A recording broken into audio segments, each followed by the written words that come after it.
Packet মশলা দিয়ে বিরিয়ানি রান্না করে দেখাবো। আমি যেভাবে করে বিরিয়ানি রান্না করেছি আপনারা যদি সেম ভাবে করেন আপনাদের বিরিয়ানি রান্নাটাও কিন্তু অনেক বেশি মজার হবে। গরুর মাংস দিয়ে এই বিরিয়ানিটা রান্না করেছি, আপনারা চাইলে সেম ভাবে মুরগির মাংস দিয়েও রান্না করে নিতে পারেন। চলুন তবে কথা না বাড়িয়ে মূল রেসিপি শুরু করা যাক।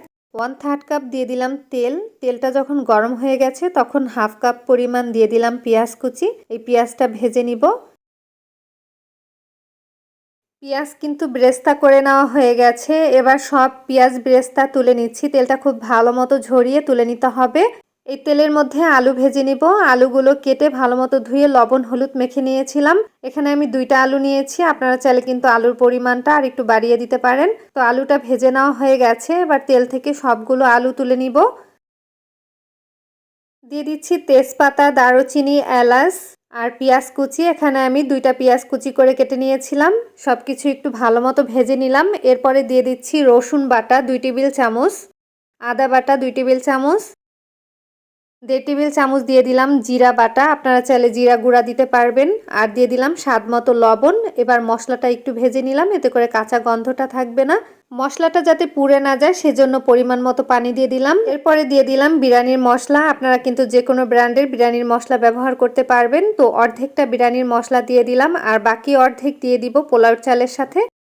1 টেবিল চামচ দিয়ে দিলাম লাল মরিচের গুঁড়া। মরিচের গুঁড়াটা ভালো মতো মিশিয়ে দিলাম। এরপরে আগে থেকে ধুয়ে রাখা গরুর মাংস দিয়ে দিচ্ছি। মাংসগুলো একটু ছোট করে কেটে নিয়েছি। মাংসটা মশলার সাথে বেশ কিছুক্ষণ ভুনিয়ে নিব। যত ভালো মতো ভুনিয়ে নিবেন ততই কিন্তু বিরিয়ানিটা খেতে টেস্ট হবে। ঢাকনা দিয়ে ঢেকে দিচ্ছি। এরপরে বেশ কিছুক্ষণ মাংসটা ভুনা করে নিব। চুলার আঁচটা কিন্তু মিডিয়ামে রেখে তারপর ঢাকনা দিয়ে ঢেকে দিয়েছি, নইলে কিন্তু নিচ থেকে পোড়া লেগে যেতে পারে। মাংস থেকেও কিন্তু কিছুটা পানি বের হয়েছে। এই পানিটা জাল দিয়ে পুরোপুরি শুকিয়ে নিব। মাংসের পানিটা যখন পুরোপুরি শুকিয়ে তেলটা উপরে ভেসে উঠেছে, এ পর্যায়ে কিন্তু মাংস সিদ্ধ হওয়ার জন্য দিয়ে দিচ্ছি 1/2 কাপ পরিমাণ দুধ। এখানে আমি গুঁড়া দুধ গুলিয়ে তারপরে দিয়েছি। আর সাথে দিয়ে দিব কিছুটা পানি। পানির পরিমাণটা কিন্তু মাংস সিদ্ধ হওয়ার পরে যাতে পানিটা না থাকে সেইভাবে দিতে হবে। এবার ভালো মতো নেড়ে মিশিয়ে দিলাম। ঢাকনা দিয়ে ঢেকে মাংসটা রান্না করে নিব। ঢাকনাটা তুলে নিচ্ছি। আর মাংসটা কিন্তু প্রায় রান্না করে নেওয়া হয়ে গেছে।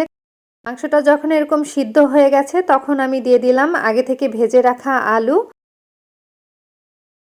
আলুটা দিয়ে 5 মিনিটের মতো নেড়ে মিশিয়ে নিব। এরপরে দিয়ে দিচ্ছি পোলাওয়ের চাল। পোলাওয়ের চালটা ধুয়ে পানি ঝরিয়ে নিয়েছিলাম। এখানে মেজারমেন্ট কাপের 2 কাপ পরিমাণ পোলাওর চাল নিয়েছি। বাকি বিরিয়ানির মশলাটাও দিয়ে দিলাম।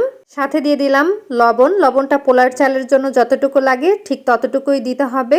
এই চালটা আমি 5 মিনিটের মতো ভেজে নিব মিডিয়াম লো আঁচে, কারণ হাই আঁচে ভাজতে গেলে কিন্তু নিচ থেকে পুড়ে যাবে। তাই মিডিয়াম লো আঁচে ভেজে নেবেন। যত ভালো মতো ভেজে নেবেন ততই কিন্তু বিরিয়ানিটা ঝরঝরা হবে।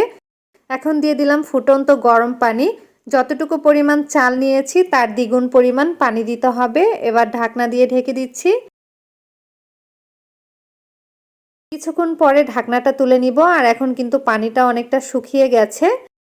নিচের চাল উপরে আর উপরের চালটা নিচে দিয়ে দিচ্ছি, এতে করে কিন্তু চালটা খুব ভালো মতো সিদ্ধ হয়ে যাবে।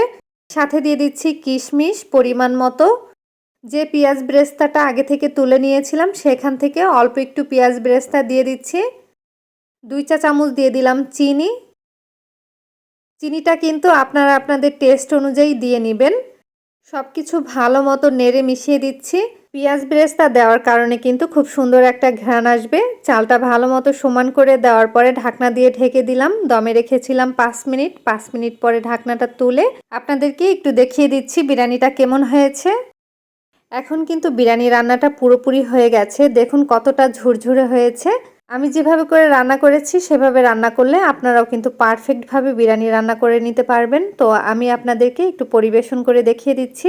একটা প্লেটের মধ্যে নিয়ে নিলাম। এই বিরিয়ানির মধ্যে আমি আলু দিয়েছি, তবে আপনারা যারা আলু খেতে পছন্দ করেন না তারা কিন্তু আলুটা স্কিপ করতে পারেন।